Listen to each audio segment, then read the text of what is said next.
Hey folks, Raina Mermaid here with my latest vlog. I still have a lovely list because I'm still in the middle of dental work, but I'm getting a lot of requests for more vlogs, so I'm just trying to kind of like power through and get over the list where I sound like I'm 12. It's lots of fun.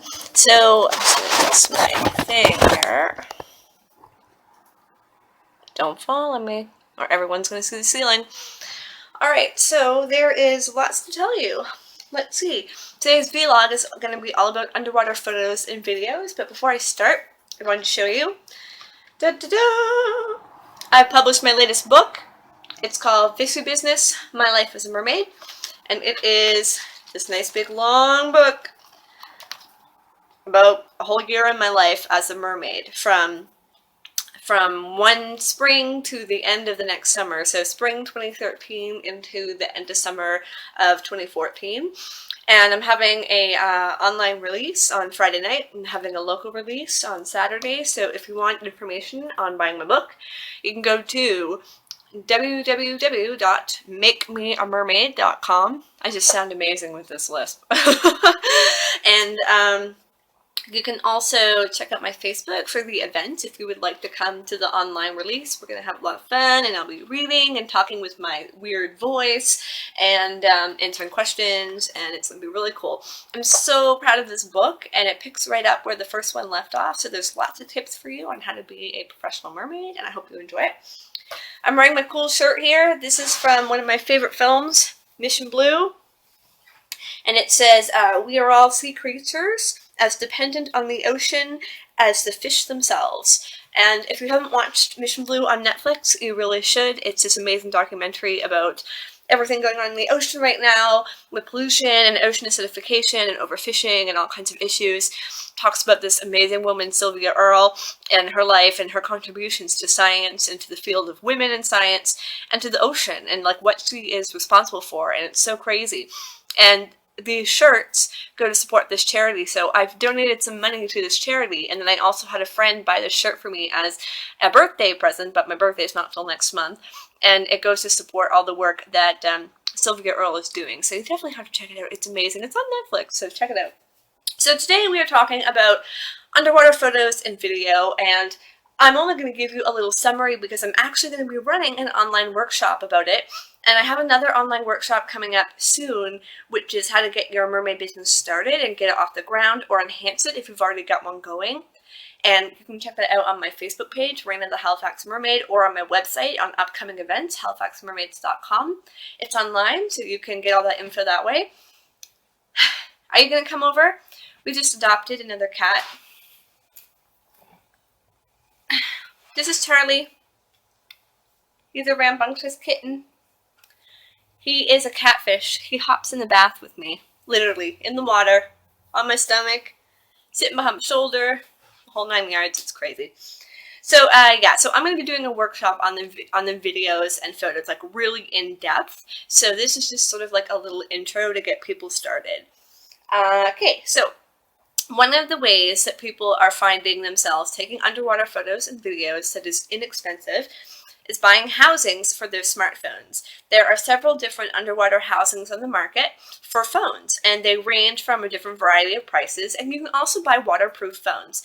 And there are these famous, hi Kitty, there are these famous underwater photographers who are now like shooting stuff on their phones. It's so cool. I know they're out there for iPhones and some of the Samsung phones. They don't have it for my phone yet, so I haven't had a chance to try it, but that's one option we have. Another more affordable option for people are underwater point and shoots. So this is just a regular point and shoot camera that also shoots underwater. I bought this one like 5 years ago, and just last month it broke. So I can't use it anymore for underwater stuff because this part broke and the battery can get wet. It lasted 5 years and it was so dependable. A lot of the videos of mine, actually all of the underwater footage you see on my YouTube, came from this lovely little camera. You can buy underwater point and shoots now for like $60. There's like nothing. Like if you want to go all out and buy a $200 or $300 or $400 point and shoot that does underwater, you can get better quality. But really like a $60 one will work for you. The issue that happens with point and shoots is that the battery is not meant for that much continued use when you're trying to do video. So if you can like find a way to get another battery online that's less expensive than having to buy like one at retail value, that's a really good way to do it. Otherwise, you just kind of have to work within like a 20-minute, half an hour battery range. If we're going to get one of these, I suggest getting a mini tripod. I have one, but unfortunately I can't find it to show it to you. It just hooks in the bottom. It's just like a little stick that just stands up. And that way, when you're in the pool and you want to, maybe you don't have someone to take photos or video of you, you can set your timer on or set the video camera on video and just sit it in the steps of the pool or on a ledge or even under the water, and it has something to stand on so that it's not kind of like idly moving around. Because when you're in a mermaid tail and you want to do the shots where you're swimming over, you'll often kick it with your fin by mistake, which I do all the time. So these are great little tools, and this one, like I said, it's lasted 5 years and it has been through hell. It's been dropped, it's been in all kinds of water. This was all pink and all the pink came off. It was touchscreen on the back, and eventually the touchscreen stopped working in the past year, but they're really good, so give it a shot. So another step up from there that people go to is the GoPro. And there are a couple different GoPros on the market, and GoPros are pretty expensive. They're really great at underwater stuff, but in order to get like the maximum benefit from it, you have to buy all these extra pieces. So we bought an underwater backing for it. Oh, there's the cat again, shaking the bell. So that we could see this LCD screen actually see, because it doesn't come with that. So when you're taking photos and videos with it, you can't actually see what you're doing. We got this little buoy so that we have something to hold on to when we're taking footage, but also if you let go of the camera, it'll float to the top. So that's very helpful as well, and it helps things get stable. The nice thing about the GoPro is the battery power lasts forever. And you can get extra battery packs, and it just shoots like movie quality video. Like documentaries now are using GoPro footage, and National Geographic is using GoPro footage. Like it's brilliant. Like you get really nice stuff. The version I have has color correcting and white balance correcting. Older ones don't have it, and what you can do is buy a red filter that goes over this, and it'll make the colors look truer when they're underwater, because a lot of times you get that green or blue tint and the colors don't look right. Would you get out of my stuff, Mr. Charlie? Say hello to the people. So anyway, GoPros, yeah. So you can also buy like suction cups and all kinds of fun stuff. So a lot of the professional filming I've done for different companies and organizations doing underwater filming, like hiring me for that, they actually use GoPros. So GoPros are great for that. But maybe you don't have like $700 to invest into a GoPro. One of the things people do is they'll take DSLRs. See, I still can't do the anything at the front of my mouth like that is hard. So DSLRs, what I would always do is I would buy these every couple of years. I would replace my current one on Boxing Day. It's usually a $500 camera, $500 or $600, but you can get them sometimes half price on Boxing Day, or these flash sales, or you can get them with a big thing with a bunch of lenses and this whole kit. And DSLRs are great because if you've got one for your business, then you can add photography to your business and what you're doing, but you can also use it for underwater stuff, and I'm going to show you how. So the way that a lot of people use DSLRs is that you can do one of two things. You can buy like a plastic housing for it, a solid housing that goes all the way around it and has all these gears and mechanisms for changing stuff, and it's, safe up to a certain amount of feet down below, but they're really expensive. They're like $1,000, if not more, sometimes for like a $400 camera. So what we tried, and I don't have all the pieces here, but Optica makes these bags. And once you put it all together, it is completely waterproof and watertight, but you do have to make sure you put it together properly. So it has this whole other piece that I don't have here with me that goes over the top.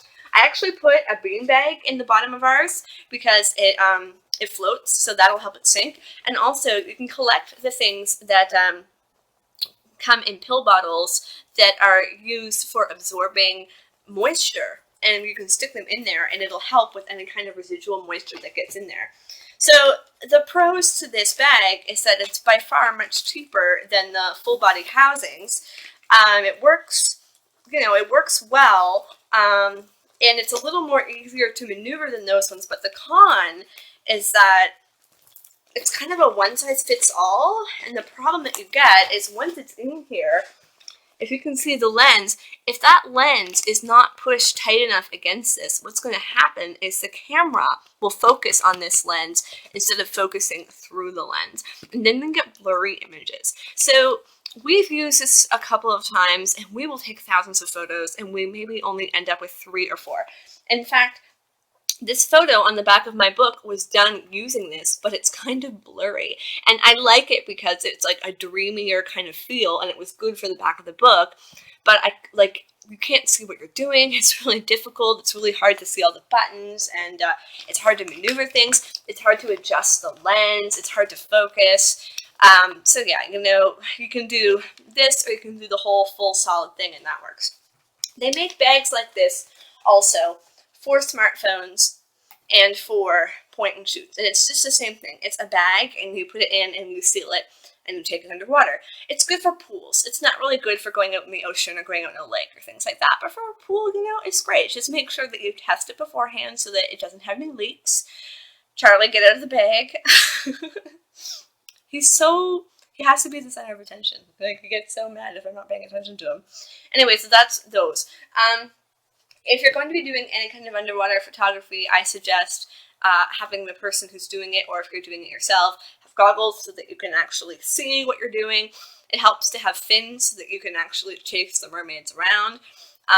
Or if it's you and you're having to set it up somewhere and swim by and swim around, then get the extra little pieces that help you weight the camera down or stick it to the side of the pool or whatever. Don't be worried if you don't have someone to help you. You should never swim by yourself in a mermaid tail, but maybe you've got someone who just doesn't want to do the photos and videos. Sean does it all for me now, but when I first got into this, I used to do it all by myself. And I just set the timer, or turn it on and set it on burst mode and take lots of photos or whatever. And I would use a little underwater tripod, so it worked. So then we've got the big guns. We've got the professional cameras. So professional cameras, like the D quality, this is a D300S Nikon. And really the only way you're getting this underwater is with the expensive housing, and that can be upwards of $1,000 to $3,000, sometimes more.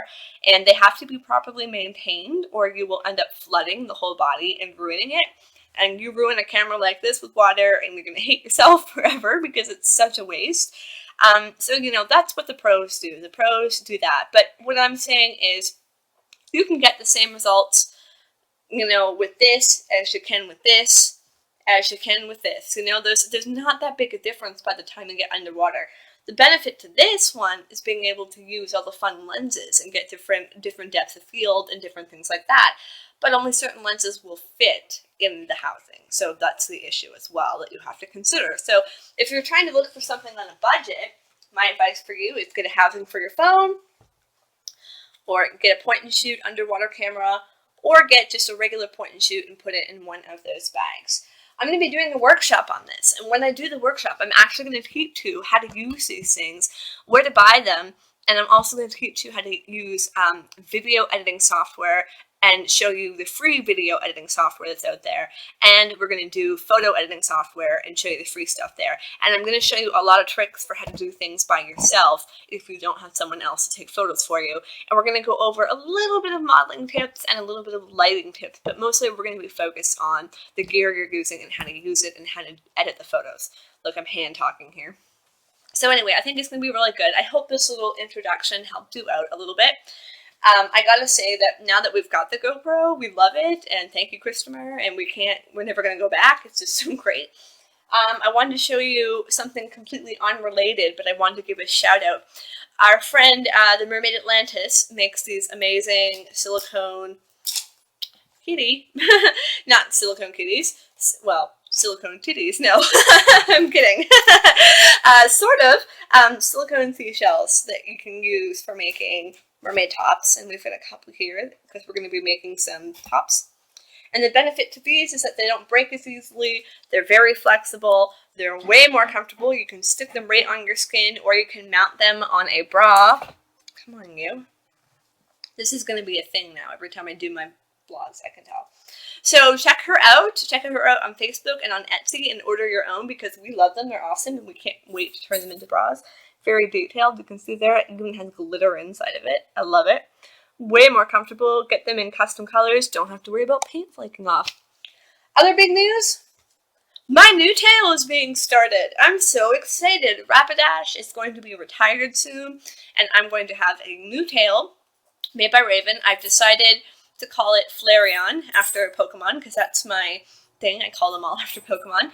Same sort of color scheme because I want to stick with the iconic Raina colors, but wait until you see the design that Raven came up with. I'm so excited. It's going to be amazing. I'm really excited to graduate from this. So I have the very first Merbella's tail that was ever made, and now I'll have the most recent Merbella's tail ever made, and eventually someone else will have the most recent. But for a short period of time, I will have the first, and I will have the last until the person after me comes, which I think is really cool that you can see the growth between the two. So I'll be doing some videos about that soon. I'm hoping to have it by the end of the month or the beginning of next month, and I'm going to Merfest. If you're going to be there, I'll be selling my books there, and that's going to be a lot of fun, and I hope you come out and see me, and Hannah Fraser's going to be there, which is so cool. I'm so excited to meet Hannah Fraser. She's like my hero. I'm talking to a woman about a documentary, and we've got so many crazy cool things going on right now for Halifax Mermaids. And yes, I will be getting this lovely thing out of my mouth. I don't know if you can see it. It will be coming out of my mouth. Right now, it's spreading my palate so that I can breathe through my nose properly. And it's been really fun trying to be a mermaid with this thing in, because right now I just sort of have an annoying lisp, but when I started, I could like barely talk, and I sounded like I was making fun of someone who was deaf, and I felt horrible, and I would go to my gigs and like try to like speak clearly, and the kids couldn't understand me. And I had to get Mermaid Mutiny to do all the talking for me. It was so stressful. We've got some really awesome events coming up in the future. Keep an eye on the website. Again, you can check out mernetwork.com for loads of information on how to be a mermaid. I hope this video helped you. Please go to halifaxmermaids.com, click on how to be a mermaid for the rest of my videos, or you can click on the playlist on YouTube. Have a great fall, and I can't wait to make another video, and I can't wait to show you my new tail, and I can't wait to show you all the fun stuff that's going to happen for us. So, best fishes.